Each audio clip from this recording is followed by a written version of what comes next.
ಓಂ ಶ್ರೀ ಗುರು ಬಸವಲಿಂಗಾಯ ನಮಃ. ಓಂ ನಮಃ ಶಿವಾಯ. ಸರ್ವರಿಗೂ ಭಕ್ತಿಯ ಶರಣು ಶರಣಾರ್ಥಿ. ನಾನು ನಿಮ್ಮ ಯೋಗ ಗುರು ಶ್ರೀಮತಿ ಜ್ಯೋತಿ ವೈದ್ಯ ಶ್ರೀ ಚನ್ನಬಸವಣ್ಣ, ಶ್ರೀ ಗಂಗಾ ಯೋಗ ನಿಸರ್ಗ ಚಿಕಿತ್ಸಾ ಹಾಗೂ ಆಯುರ್ವೇದ ಸಂಶೋಧನಾ ಕೇಂದ್ರ, ಹುಬ್ಬಳ್ಳಿ, ಧಾರವಾಡ ಹಾಗೂ ಬೆಂಗಳೂರು. ವೀಕ್ಷಕರ, ಇವತ್ತಿನ ಸಂಚಿಕೆಯಲ್ಲಿ ತುಂಬ ಜನಕ್ಕೆ ಪ್ರಿಯವಾದಂತಹ ಈ ಮೊಸರಿನ ಬಗ್ಗೆ ಮಾಹಿತಿಯನ್ನು ಕೊಡ್ತಾ ಇದ್ದೇನೆ. ಮೊಸರನ್ನ ಯಾರೆಲ್ಲ ಸೇವಿಸಬೇಕು, ಯಾರೆಲ್ಲ ಸೇವಿಸಬಾರ್ದು, ಮತ್ತು ಹೇಗೆ ಸೇವಿಸಿದರೆ ಆರೋಗ್ಯಕ್ಕೆ ಲಾಭ ಸಿಗ್ತದೆ ಅನ್ನೋದು ಇವತ್ತಿನ ಸಂಚಿಕೆ ಮಾಹಿತಿ. ಮೊದಲನೇದಾಗಿ ಮೊಸರಿನ ಗುಣವನ್ನು ತಿಳ್ಕೊಳ್ಬೇಕು. ಮೊಸರು ಇದೇನು, ಬೇಸಿಕಲಿ ಇದು ದೇಹಕ್ಕೆ ಉಷ್ಣವನ್ನು ಕೊಡುವಂಥ ಒಂದು ಪದಾರ್ಥ. ತುಂಬ ಜನಕ್ಕೆ ಇದು ಗೊತ್ತಿಲ್ಲ. ತುಂಬ ಜನ ಏನು ಮಾಡ್ತಾರೆ, ಮೊಸರು ತಿನ್ನೋ ತಂಪಾಗ್ತದೆ ಅಂತ ಹೇಳ್ತಾರೆ. ಆದರೆ ಮೊಸರು ತಿನ್ನೋದ್ರೆ ತಂಪಾಗೋದಿಲ್ಲ, ಮಜ್ಜಿಗೆಯಿಂದ ತಂಪಾಗ್ತದೆ. ಮೊಸರು ಏನಿದು ಉಷ್ಣವನ್ನು ಹೆಚ್ಚು ಮಾಡ್ತದೆ. ಹೀಗಾಗಿ ನಾವು ಪಿತ್ತ ಇರುವಂಥವ್ರು, ಪಿತ್ತಜ ವ್ಯಾಧಿಗಳಿರುವಂಥವ್ರು ಮೊಸರನ್ನು ಕಡಿಮೆ ಪ್ರಮಾಣದಲ್ಲಿ ತಿನ್ನಬೇಕು, ಮಜ್ಜಿಗೆನ ಹೆಚ್ಚು ಉಪಯೋಗಿಸ್ಬೇಕು. ಯಾಕಂತ ಹೇಳಿದ್ರೆ ಮೊಸರೇ ಮಜ್ಜಿಗೆ ಆಗೋದು ನಿಜ, ಆದರೆ ಅದರಲ್ಲಿ ನೀರನ್ನು ಬೆರೆಸಿ ಆ ಒಂದು ಮಿಶ್ರಣವನ್ನು, ಆ ಒಂದು ಪ್ರೊಸೆಸ್ಸಲ್ಲಿ ಮಜ್ಜಿಗೆಯನ್ನು ಕಡ್ದಾಗ ಅಲ್ಲಿ ಏನಾಗ್ತದೆ, ಅದರ ಗುಣಾದಿಗಳು ಬದಲಾಗ್ತದೆ. ಅದರ ಗುಣಾದಿಗಳು ಬದಲಾಗೋದ್ರಿಂದ ಏನಾಗ್ತದೆ, ಅದು ದೇಹದ ಮೇಲೆ ಬೇರೆ ರೀತಿ ಪರಿಣಾಮವನ್ನು ಬೀರ್ತದೆ. ಹೀಗಾಗಿ ಮೊಸರನ್ನು ಪಿತ್ತ ಇರೋರು ಕಡಿಮೆ ತಿನ್ನಬೇಕು, ಮಜ್ಜಿಗೆನ ಹೆಚ್ಚು ಬಳಸಬೇಕು. ಇನ್ನು ಮೊಸರನ್ನು ಯಾವ್ಯಾವ ರೀತಿ ತಿನ್ನಬಾರ್ದು. ಒಂದು, ಮೊಸರನ್ನು ಹಾಲಿನ ಜೊತೆಗೆ ತಿನ್ನಬಾರ್ದು. ಇಲ್ಲೇನಾಗ್ತದೆ, ವಿರುದ್ಧ ಆಹಾರ ಆಗ್ತದೆ. ಹಾಲು ಮೊಸರು ಒಟ್ಟಿಗೆ ಕುಡಿದಾಗ ಅಲ್ಲಿ ವಿರುದ್ಧ ಆಗೋದ್ರಿಂದ ಹಾಲಿನ ಯಾವ ಪೋಷಕ ತತ್ವಗಳು ಸಿಗೋದಿಲ್ಲ, ಮೊಸರಿನ ಯಾವ ಪೋಷಕ ತತ್ವಗಳು ನಮ್ಮ ದೇಹಕ್ಕೆ ಸಿಗೋದಿಲ್ಲ. ಇನ್ನು ಮೊಸರಿನೊಂದಿಗೆ ಉದ್ದನ್ನು ತಿನ್ನಬಾರ್ದು.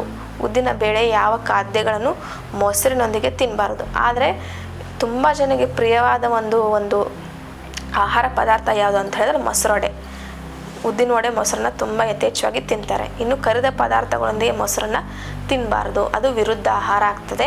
ನಮಗೆ ಒಂದು ಅಜೀರ್ಣದ ಸಮಸ್ಯೆ ಸೃಷ್ಟಿಯಾಗ್ತದೆ, ಮಲಬದ್ಧತೆ ಹೆಚ್ಚಾಗ್ತದೆ. ಇನ್ನು ಮೊಸರನ್ನು ಬೇಯಿಸಿ ತಿನ್ನಬಾರ್ದು. ಹಲವಾರು ರೀತಿಯ ನಮ್ಮ ಕರ್ನಾಟಕದ ಭಾಗದಲ್ಲಿ ಮೊಸರನ್ನ ಬೇಯಿಸಿ ತಿನ್ನೋದಿಲ್ಲ. ಉತ್ತರ ಭಾರತದ ಕಡೆ, ಆ ಕಡೆ ಎಲ್ಲ ಏನು ಮಾಡ್ತಾರೆ, ಬೇರೆ ಸ್ಟೇಟ್ಗಳಲ್ಲೆಲ್ಲ ಮೊಸರನ್ನ ಬೇಯಿಸಿ ಕೆಲವಷ್ಟು ಆಹಾರಗಳನ್ನು ಮಾಡ್ತಾರೆ. ಅದರಿಂದ ಏನಾಗ್ತದೆ, ವಿರುದ್ಧ ಆಹಾರ ಆಗ್ತದೆ. ಒಂದು ಮಾಡುವಂಥ ಪ್ರೊಸೆಸ್ಸಲ್ಲಿ ಇದು ವಿರುದ್ಧ ಆಗ್ತದೆ. ಮಾಡೋದ್ರಿಂದ ಏನಾಗ್ತದೆ, ಆ ಆಹಾರ ನಮ್ಮ ದೇಹದಲ್ಲಿ ಟಾಕ್ಸಿಸಿಟಿಯನ್ನು ಹೆಚ್ಚಿಸ್ತದೆ. ಹೀಗಾಗಿ ನೀವು ಮೊಸರನ್ನು ಬೇಯಿಸಿ ತಿನ್ನುವಂಥ ರೂಢಿಯನ್ನು ಇಟ್ಕೊಳ್ಬಾರ್ದು. ಇನ್ನು ಮೊಸರಿನ ಜೊತೆಗೆ ಹೆಸರು ಬೇಳೆನ ತಿನ್ಬೋದು. ನೀವು ಆ ಥರ ನಿಮಗೆ ಈ ದಹಿ ವಡ ತಿನ್ನೋ ರೂಢಿ ಇದ್ದರೆ ನೀವೇನು ಮಾಡಬೇಕು, ಉದ್ದಿನ ಬದಲಾಗಿ ಹೆಸರು ಬೇಳೆನ ಬಳಸ್ಕೊಂಡು ತಿನ್ನೋದ್ರಿಂದ ಯಾವುದೇ ರೀತಿ ಸಮಸ್ಯೆ ಆಗೋದಿಲ್ಲ.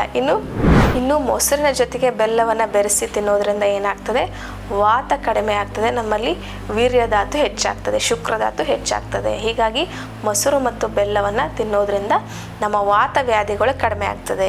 ವೀರ್ಯ ಅಂದರೆ ಶುಕ್ರಧಾತು ಹೆಚ್ಚಾಗೋದ್ರಿಂದ ದೇಹಕ್ಕೆ ಬಲ ಹೆಚ್ಚಾಗ್ತದೆ. ಇನ್ನು ಮೊಸರಿನೊಂದಿಗೆ ಸಕ್ಕರೆಯನ್ನು ಸೇವಿಸ್ಬೋದು. ಸಕ್ಕರೆ ಅಂದರೆ ಇವಾಗ ನಾವು ಟೀ ಕಾಫಿಗೆಲ್ಲ ಬಳಸ್ತೀವಲ್ಲ, ಆ ಸಕ್ಕರೆ ಎಲ್ಲ ದೊಡ್ಡದಾಗಿ ದಪ್ಪದಾಗಿ ಕೆಮಿಕಲ್ ಫ್ರೀ ಇರುವಂಥ ಸಕ್ಕರೆ ಬರ್ತದೆ, ಆ ಸಕ್ಕರೆನ ಬಳಸಬೇಕು. ಇನ್ನೊಂದ್ರ ಜೊತೆ ತುಪ್ಪವನ್ನು ಕೂಡ ನೀವು ಮೊಸರಿನ ಜೊತೆ ಬಳಸಬಹುದು. ಇನ್ನು ಮೊಸರನ್ನ ಸೇವಿಸಲಿಕ್ಕೆ ಯಾವುದು ಸರಿಯಾದ ಸಮಯ ಅಂತ ನಾವು ನೋಡಬೇಕು.